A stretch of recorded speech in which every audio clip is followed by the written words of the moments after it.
Hare Krishna, welcome everyone. Nice to see you all. And so today we continue our journey through Karma Yoga, and today's slokas are also very, very practical and very powerful. So today we are going to cover slokas 3.8 and 3.9. And before we begin, I'll say the prayers to Guru and God.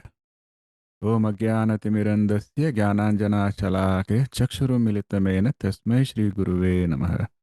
Om Namo Bhagavate Vasudevaya. Hare Krishna. गुरुर्ब्रह्मा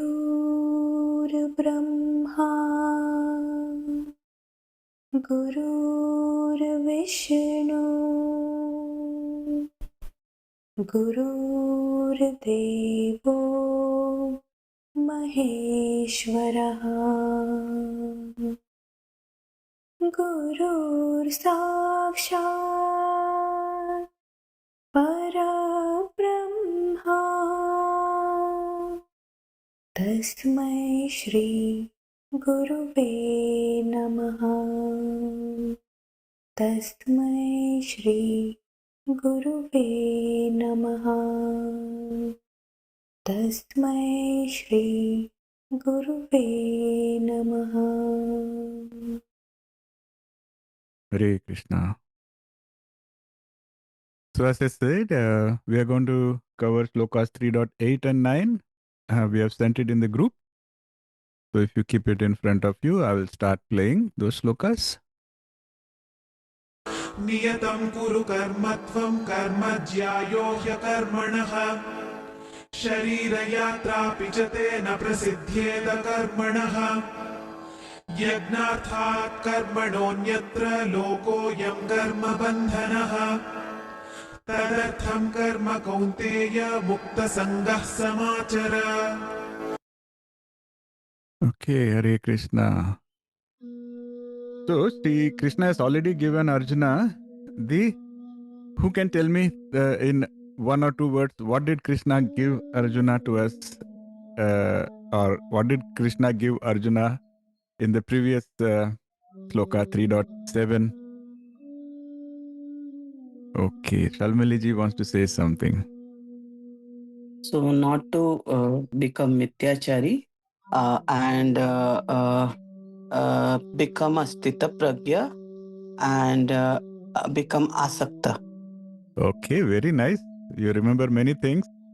But then we said, we used a term on, Krishna is giving us this. You remember what?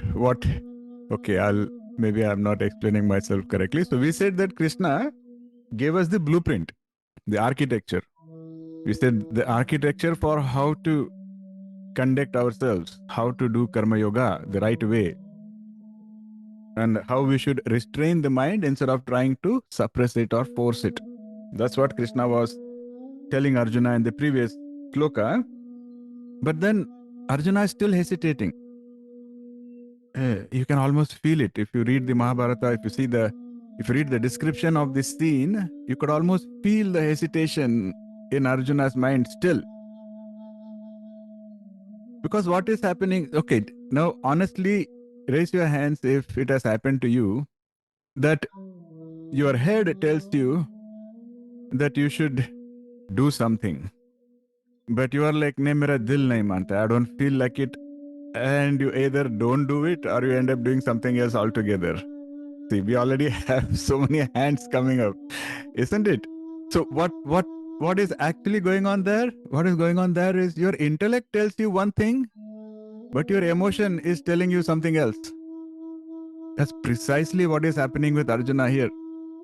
Because now Krishna has given him the blueprint.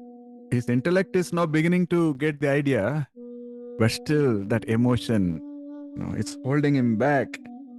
No, that's why the actual war has not yet begun, because Arjuna is still not completely convinced. So now Krishna is now shifting gears. Krishna understands what's going on. So now Krishna is moving from explanation to instruction. Is it because Krishna is getting impatient? Krishna is not getting impatient. Krishna knows that at this moment, what Arjuna needs the most is clarity. See, sometimes what happens now, especially like This is one of the most often repeated conflicts between a parent and a typical teenager. A parent will be saying, "You need to take action, you need to do this now." And the teenager is like, "What's the hurry? Like, why are you in such a rush? Like, why? Like, let me chill, let me do this." That's what's going on here. But the parent knows that whatever action they are asking the teenager to do at that point is time critical. Like, you need to get admission, you have to fill the form now. So Krishna understands this. Krishna knows that right now the situation demands that Arjuna gets the clarity, and he needs to now shift gears and go into action. Enough of introspection. It's like a master teacher. He knows exactly when the student needs a push. And so, if you see, let us quickly look back, because Krishna is not just suddenly out of the blue coming and telling Arjuna, "No, you have to do something right now." Krishna has set the stage. Let us see how Krishna has done it. A quick recap. 3.5, Krishna said, "No one can remain even for a moment without performing action." That's where Krishna said that Prakriti, if you don't act, Prakriti will still make sure that you do actions, almost helplessly. Is that just philosophy? No. It's not philosophy. It's fact, right? Look at yourself right now. A lot of us are just sitting comfortably, but does that mean we are not doing any action? We are breathing, your heart is beating, your mind is doing something else, your ears are listening. So the point is, even if you go to a cave and sit with your eyes closed, externally it may look like you are not doing any action, but there is a lot of action that is going on as per Prakriti. Your cells are doing metabolism, your blood keeps flowing through your veins, or if you look at a higher level, your thoughts. Sthita Pragya, we said earlier also, Sthita Pragya is not a person who has no thoughts. Sthita Pragya is a person who has managed their thoughts, their desires. So that's the message here, is there is no question of lack of action at all. This is precisely where Arjuna is stuck. Arjuna is stuck because he's saying, "I don't want to act. Is there an escape route for me?" And Krishna is saying that, "Arjuna, opting out of action is not an option at all. Because you think by refusing to do what is right, you're going to escape bondage, but actually, that refusal to do what is right is going to cause more bondage." And then in 3.6, he says, "One who restrains the organs of action." So I'll make it simpler. So 3.6 is where Krishna said, externally, if you make a show of, you are renounced. Externally, if you are just restraining the organs of action, but internally, your mind, if your mind is still running behind things, if your mind is full of desires, anybody remembers what was the word Krishna used for such a person? A person who is externally renounced, but internally the mind is not renounced, the mind is full of desire. Okay, Ekansh. Yes, Ekansh. Mityachari Guruji. Yes. That is where Krishna used a very strong word. He said, such a person is a Mityachari. So what was Krishna's message? The message was, all the magic is happening inside. And we need to be very mindful and aware of that. And then Krishna is not just leaving Arjuna with the problem, he is also showing the way. So in 3.7, Krishna says, "But one who restraining the senses by the mind," restraining is the word used, not forcing, "and one who engages the organs of action in karma without attachment," he says, "such a person will succeed, such a person will excel." That was 3.7. That's where we said Krishna has given us a blueprint for how to not get into bondage. So this was the setup. Krishna has created this background, and he said how action is unavoidable and how just pretending that you can somehow avoid action is just becoming a mithyachari. And he said the real path is action with engagement, but without attachment. So far, everything made sense. Till here, did anybody have a question? Everything is fine, right? So we can go to the next sloka. And now comes 3.8. Powerful sloka. It says, Nityam kuru karmatvam karma jyayo hya karmanah charira yatrapi cha tena prasiddhyed karmanah. There is a reason I'm reading the Sanskrit slokas, because we are going to now look at each part of it. Krishna pretty much says, perform your prescribed duty because action is better than inaction. Even the maintenance of your body will not be possible without action. Notice the tone here. Like we saw 3.5, 3.6, 3.7, but suddenly 3.8. Is anybody noticing perceiving any difference in the tone? Yeah, Deepaji is saying something. Yes, Deepaji? Very assertive, very Assertive. direct. Good. Vikasji, you had something to say? Yeah, I was about to say that he's kind of getting into the admonishing kind of a tone now, I have enough pampering. Now you better get down to do something. Yes.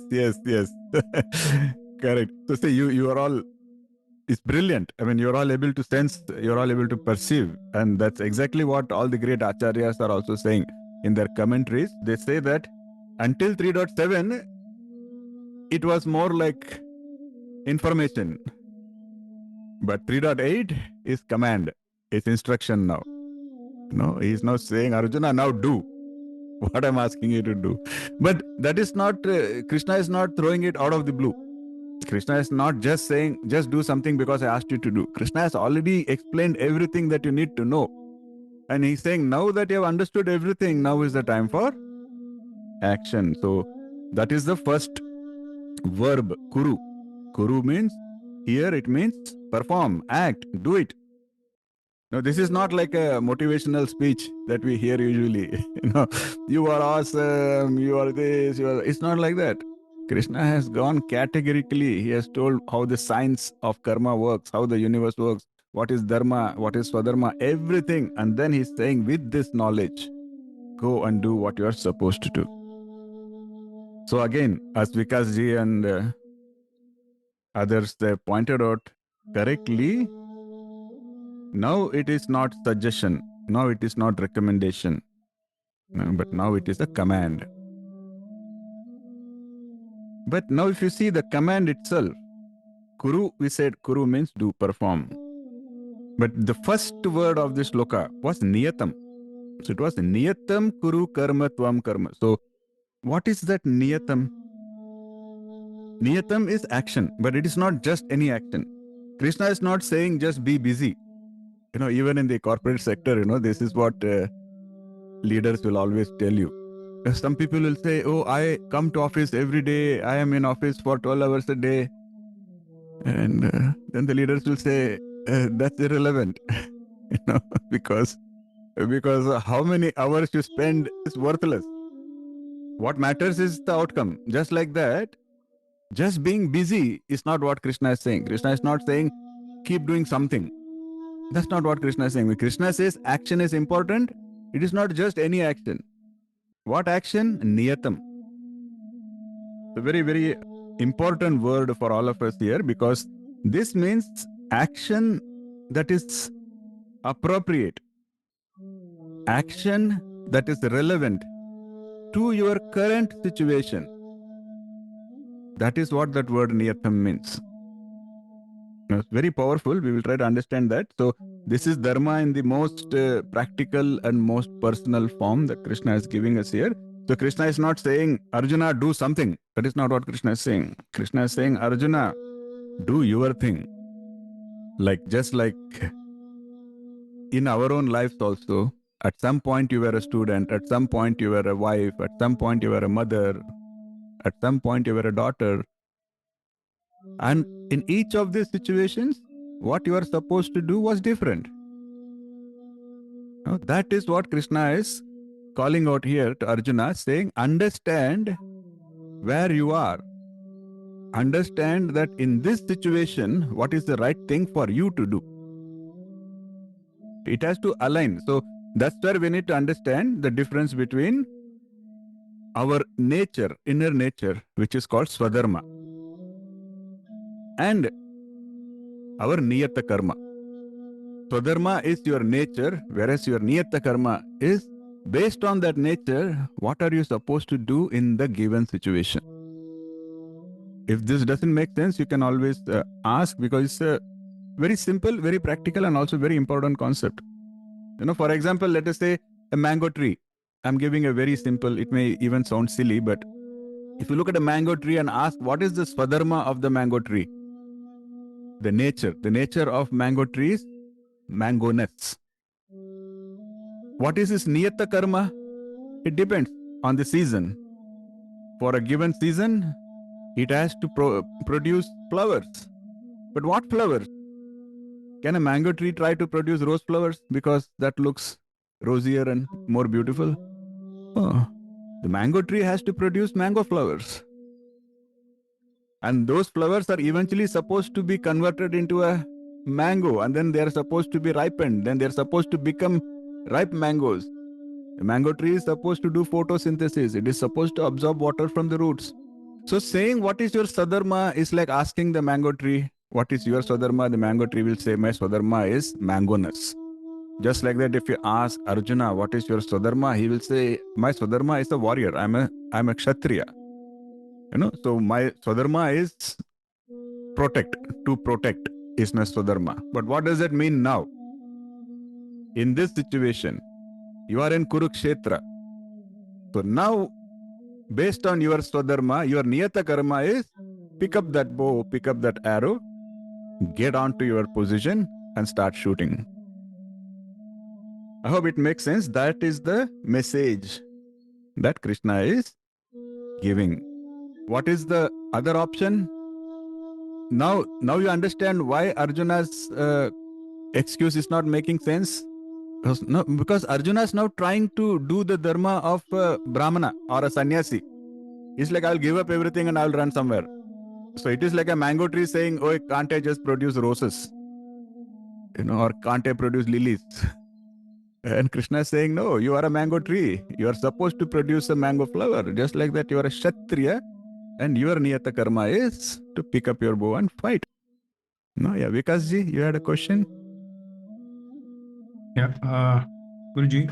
So the example what you said is great. As humans, we have multiple roles, or we have multiple, what you may say, responsibilities or duties or actions that we have to perform. Correct. So it is.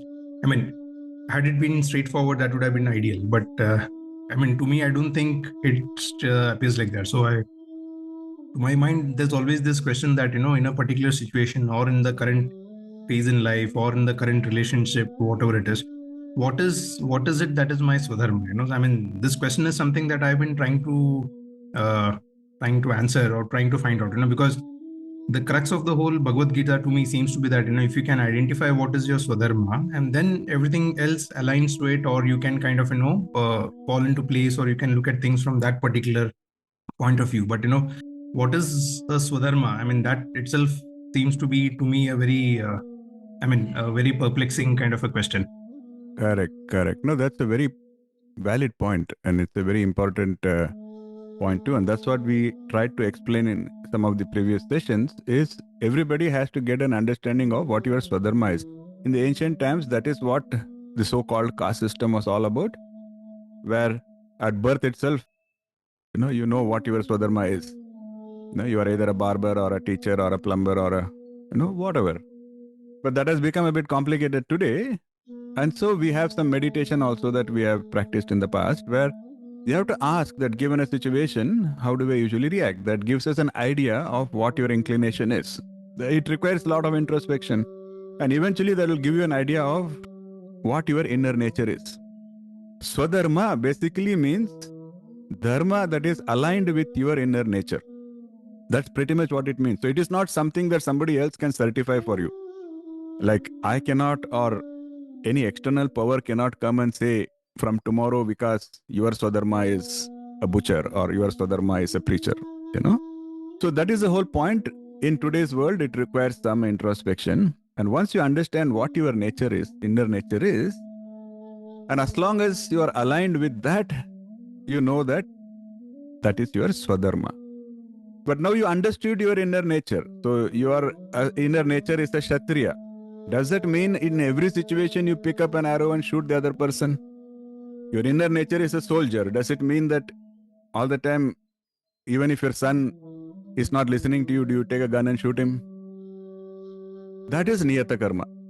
Niyata Karma says, now you know what your Swadharma is, but now look at your situation and look at the current situation in the current time, and now you have to decide what is the right course of action. And that has to be aligned, of course, with your Swadharma. So if you are a soldier, then the kind of advice you give your son will be different from the advice a politician gives to his son. It will be different from what a preacher is giving to his son. See? So that is the kind of the difference between Swadharma and Niyata Karma. But yes, as you rightly said, it is going to take a considerable amount of introspection, or if you're lucky, if you have a guide, mentor, a coach or somebody, they can constantly point you in that direction. Later on, Krishna will go on to say towards the end of the Bhagavad Gita, he will say that it is better to perform your own duty even if you do it imperfectly, as compared to performing someone else's duty perfectly. So he will say that you should always align with your inner nature, even if it feels like, oh, it's not fashionable or it's not something that feels very cool now. Don't try to do what is cool. Don't try to do what everybody is going to clap and appreciate. Do what is aligned with your inner nature. Otherwise, you will never be peaceful. You will never be totally successful. So the question is not, should I act or should I not act? The question is, should I choose to do what is comfortable or should I choose to do what is correct? 99.9% of humanity, they are addicted to doing what is comfortable. They will find ways, they will find excuses, they will find reasons somehow to align. They will want to change the entire course of the universe itself to align with their comfort, instead of figuring out what is correct thing to do. That is where our whole teaching of Shreya versus Praya comes into picture. Always ask, am I choosing what is comfortable or am I choosing what is correct? This is very important because Krishna is very clear. If you keep choosing what is comfortable, you are never going to evolve. It is never going to make you happy. It's never going to make you peaceful. That is a real question. That is why Krishna is here saying very plainly, Karma jayo hi akarmanaha. Action is superior to inaction. But why? Is he simply, again, as we discussed, is he just saying be busy? Keep doing something? No. Not at all. Action is superior when it is aligned with your Swadharma and when you are doing the right thing at the right time. That kind of action. And Krishna says, if I have to simplify it, Krishna says rightful action is always superior. The other part of it is, there is no room for inaction in the universe. Like some of you have studied science in school, college and all. Anybody knows what happens inside an atom? Is an atom just static, or do you think an atom has motion within it? Where is our young student? अभी fresh होना चाहिए knowledge. कहान जी, atom याद है? Yes. So we have proton, neutron, and the electron moves around. Moves around. That is the key word I'm looking for. See? So you look at an atom, there is movement inside. And look at anything that you can see, it is made up of atoms. So even if there is a piece of rock, it looks like it's doing nothing. It's not really nothing. There is something going on. We just don't perceive it. That is Krishna's message. Krishna says, it is not possible that there is absolute inaction. That look at universe. In universe, there is no such thing as inaction. The earth is spinning around, the moon is going around the earth, everything is going around the sun is going around the galaxy is moving in the universe somewhere else. Doesn't matter how large you go or how small you go, there is always action happening. So Krishna says, in such a universe, seeking inaction, do you see how absurd it is? Isn't that a powerful message? So Krishna says, the entire ecosystem that you are a part of, there is no concept of inaction. So how can you expect to have some inaction? That is not even an option. So he says inaction is an illusion. Inaction is an illusion. There is no such thing as inaction really possible. So don't even have those thoughts, he's saying. So what is instead required? What is instead required is deliberate action, not just some action. So on one end, you have inaction. On the other end, you have some action, like randomly. Like these are the people who are like, I have to keep doing something, I'll dig something, I'll break something, I'll do something. So Krishna says what is actually required is in the middle, and that is deliberate, conscious action. So isn't it such a beautiful teaching? So methodically, he puts everything together. However, he says, if you don't follow the teaching, on either end of the spectrum, if you give in to inaction, then also you are creating bondage. And if you are busy just doing any action, then also you are creating bondage. The only way to avoid bondage is by doing niyata karma, by doing what is the right thing to do at the right time. What is rightful action is the key word. And even then, that action, just because you know what you are supposed to do, does not still just give you freedom. He says, then your mindset. On what is the mindset when you do that action? You see how methodical, how complicated and how complex this whole thing. Krishna is breaking it down step by step by step by step by step by step by step. So beautiful. So if I have to again simplify, some people think, why let me just avoid doing something. That way I will avoid bondage, I will avoid anything karmic. A lot of people think like this. They think just avoiding any kind of action keeps them pure, keeps them safe. It's not keeping them pure or safe, because even that is generating bad karma. Doing what is wrong generates bad karma. Not doing what is right also generates bad karma. That is the message from Krishna. See, for example, look at this is why that all these stories are given in the Mahabharata, because they are not just stories. Each episode is driving home a certain key lesson. Like what happened, it's everybody dramatizes it. Draupadi was really in distress and she was really pleading for help. But the message there is Bhishma Pitama, who cannot be defeated in any battle, such a strong personality, he doesn't do anything. He's quiet. Does it mean now he gets no bad karma? Certainly not. He himself acknowledges later on that that was a wrong thing, that has generated negative karma for him. Just like that Dronacharya, who is the teacher of all the people, all the princes there was nobody who could have defeated Dronacharya. If he wanted, he could have stopped that atrocity in a minute. So the example here is these people, they did not do anything wrong. But at the same time, they did not do what was right. And that generated so much bad karma for them. Look at how Bhishma's end was. Look at how Dronacharya's end was. So that is the message. Now, if you see, there is another very beautiful part of that sloka. That part says, Sharira Yatrapi. So, only Krishna can pack so much into like 2 lines. So, what does it mean? Sharira, everybody understands. Yatra, Anybody knows what yatra means? Journey. Yes, thank you. So Krishna is saying Sharira Yatra. Krishna never uses random words. So every word is very powerful. It is placed at the right place for the right reason. Krishna does not say Sharira Sthiti. No, Sharira Sthiti would basically mean just the situation, just the maintenance of the body. But he is saying Sharira Yatra. So Krishna is saying even to maintain your body, there is some action going on.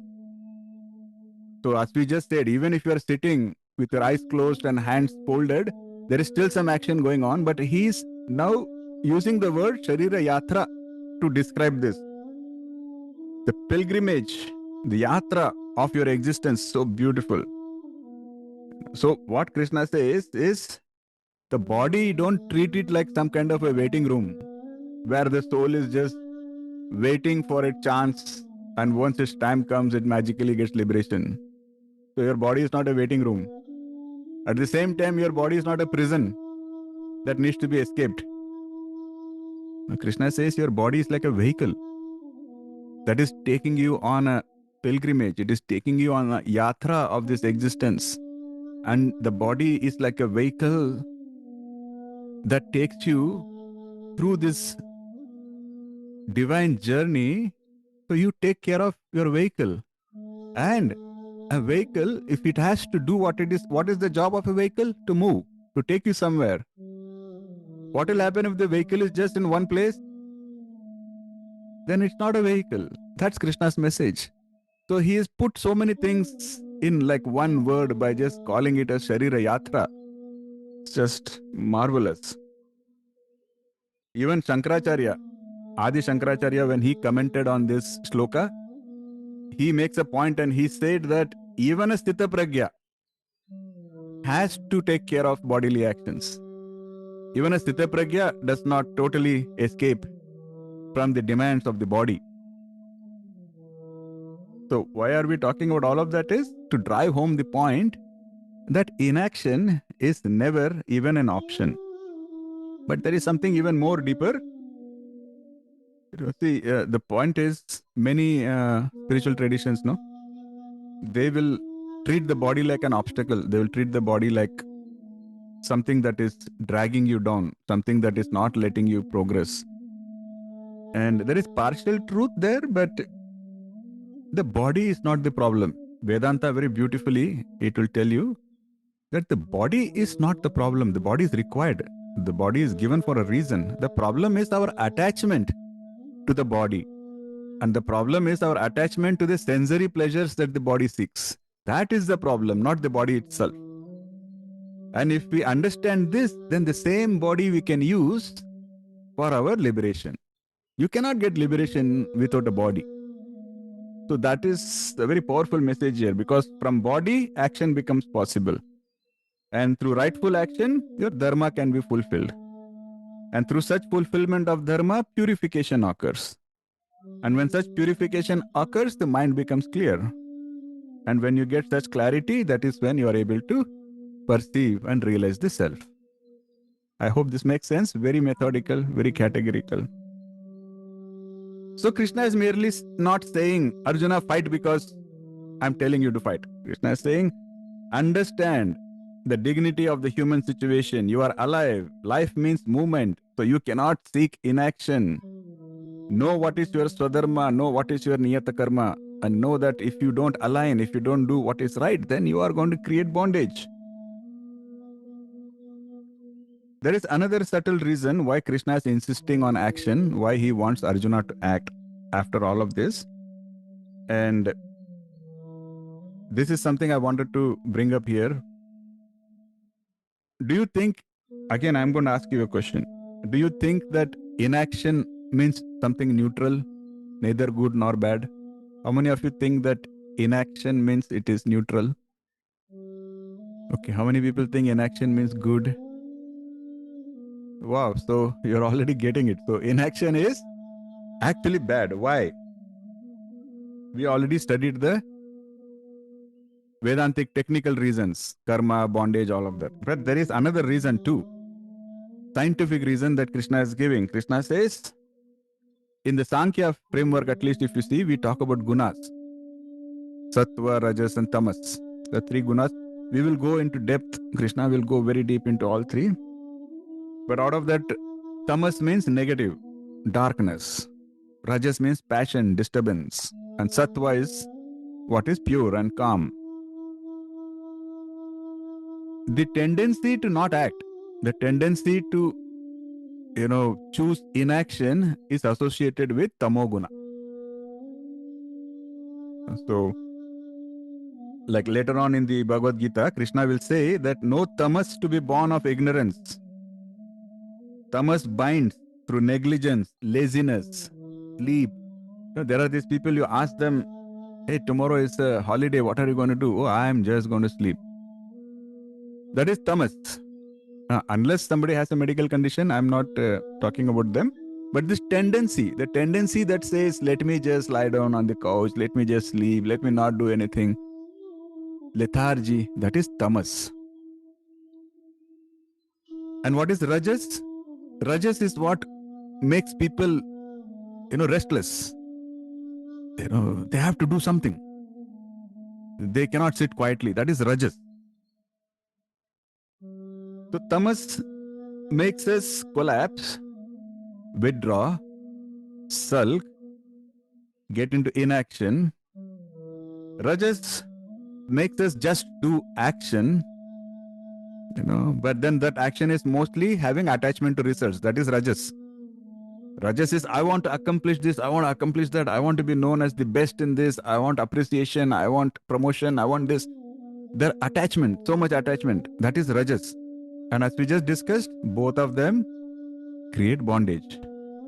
But the same rajas, if you give it the right direction, use the rajas to act, but now give it the right direction and do niyata karma with the mindset of I am not the doer. That takes you towards sattva guna. The technical reality in Sankhya Yoga, they will explain it very beautifully, is you cannot jump from tamas to sattva guna. Like today you are tamasic, you cannot hope for a miracle and suddenly you become sattvic tomorrow. It won't happen. You have to go the journey. From tamas, you have to go to rajas, and from rajas, you go to sattva guna. And that is what Krishna is beautifully explaining. So Arjuna is in tamas. When Arjuna says, let me just die, let me not fight, that is, he's letting his tamoguna control him. So then Krishna says, that is not an option. So Krishna is now waking up his rajoguna and saying, what you need, you have to get up, you have to fight.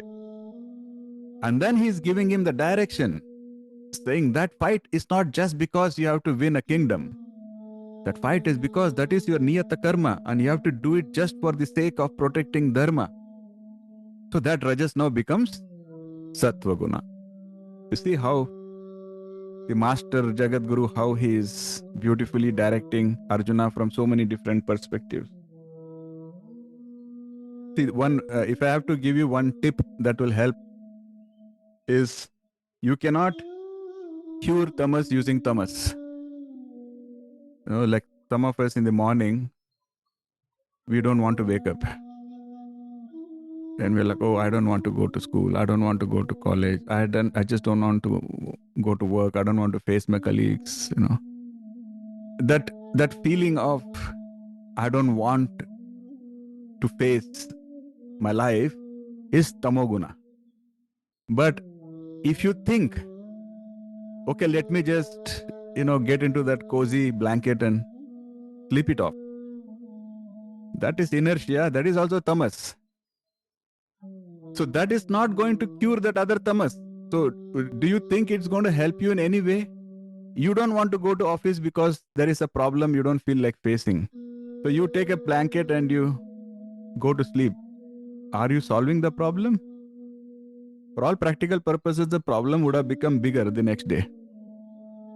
So it's a very simple tip that Krishna will say, that you cannot cure tamas using tamas. Okay, I've tried to simplify things. I'm trying to condense things also. So that is where 3.8 becomes a daily instruction for us. What is the instruction? Let me simplify it. what is yours to do today. And then do it with awareness. And do it with restraint of the mind. And do it without clinging to outcomes. Do it as an offering to Bhagwan, to the larger good. That is how your actions, instead of creating bondage, will actually help you go towards liberation. So far, so good. Any questions here, or shall we proceed? It's all clear? Okay. Chitraji has a question. Yes, Chitraji. So, Guruji, my question was about the Niyata Karma.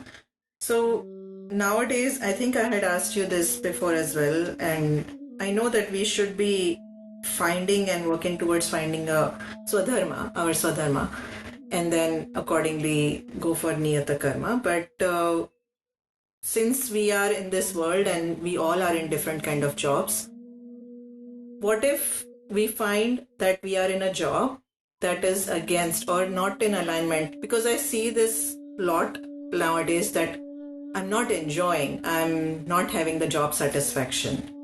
Because it's not aligned with your inner nature, does it mean like they should just drop and look for something, or what should be the right course of action for these kind of people? It's a good question. It's a very practical question. So when you say you are not happy, you are not having job satisfaction, you need to now introspect and ask why. Is it because you have some expectation that's not getting fulfilled? I'm not getting promoted, so I don't have job satisfaction. I'm not getting enough salary, that's why I don't have job satisfaction. Is it that? Or is it really because you know what your Swadharma is, you know what your inner nature is, and it is not aligned with that? So if the answer is the latter, if you are sure that this job is not aligned with your inner nature, by all means, you have to switch. You have to find a job which is aligned.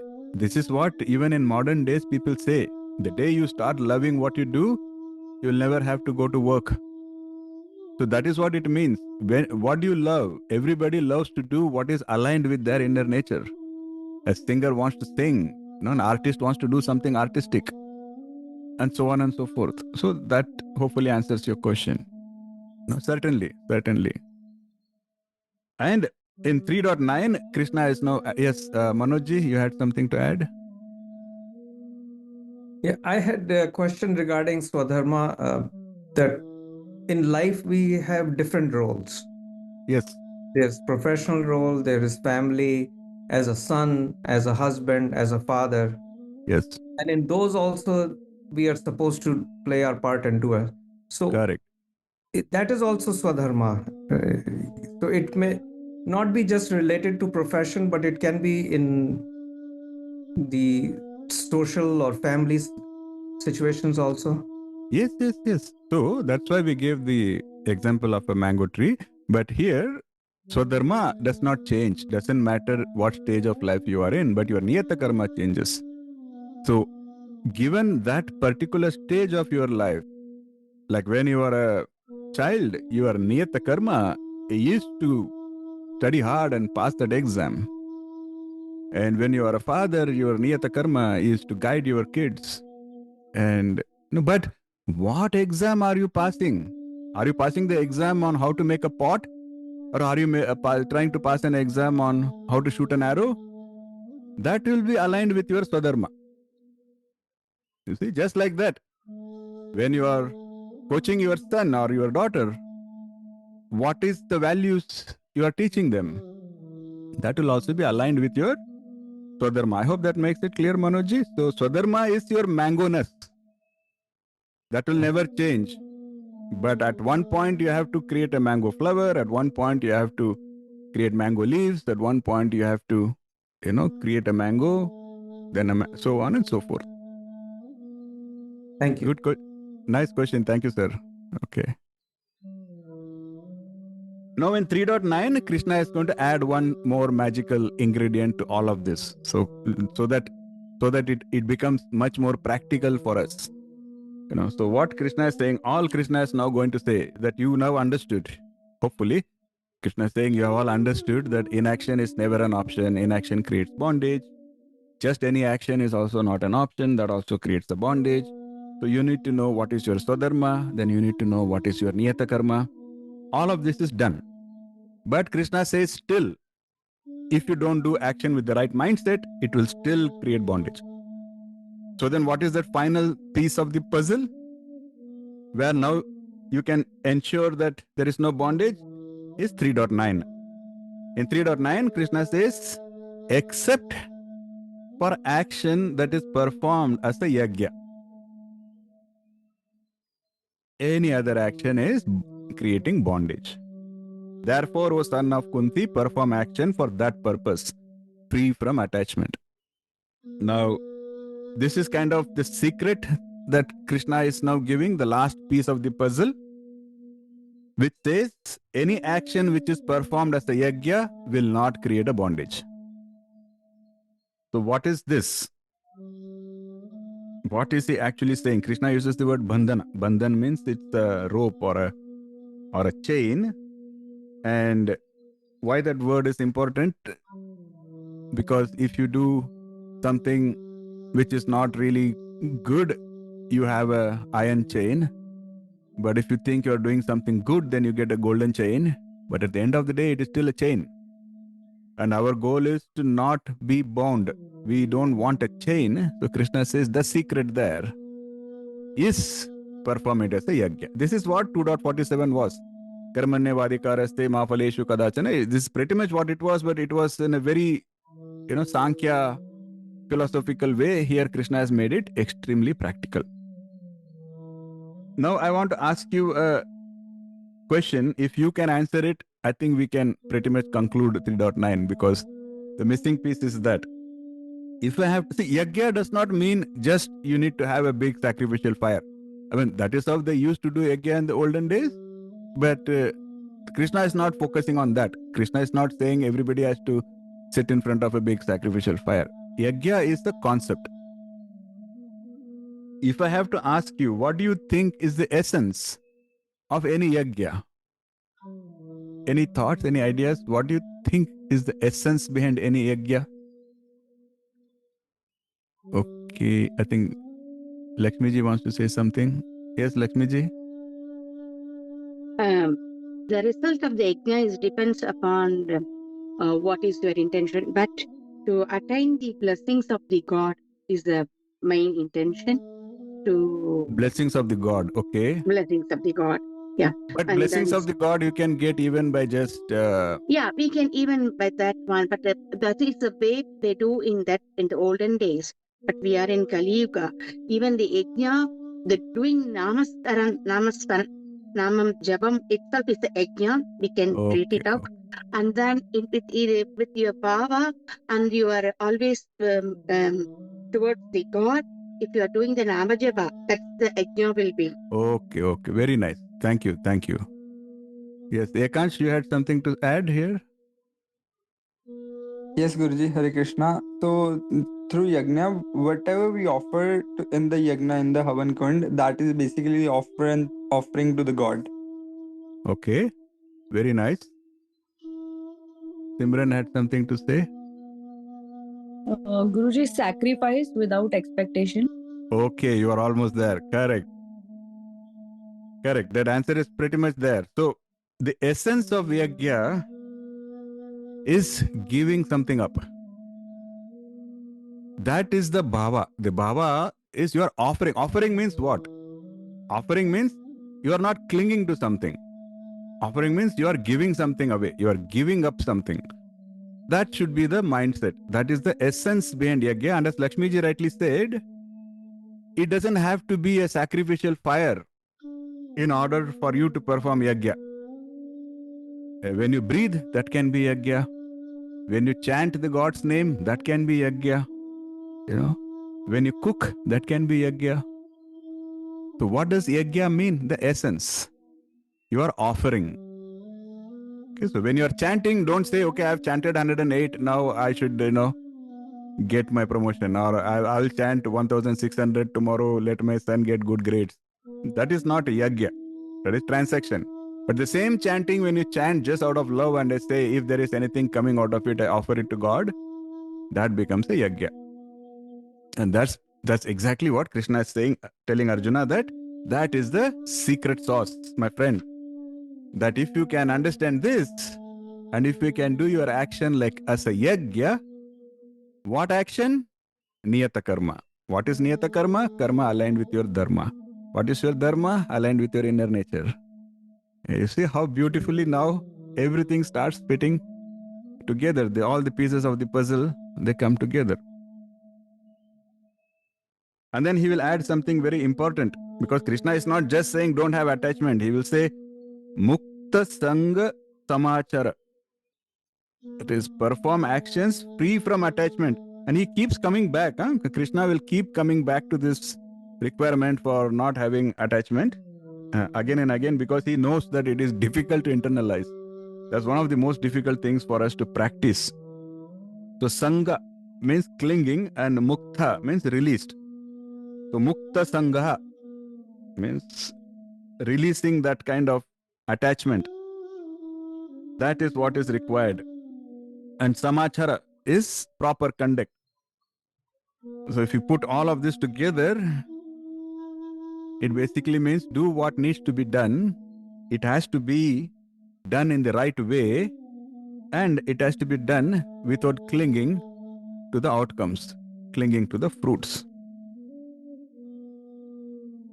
If you understood this, you have already understood the secret of Karma Yoga. You have already understood what to do, how to do.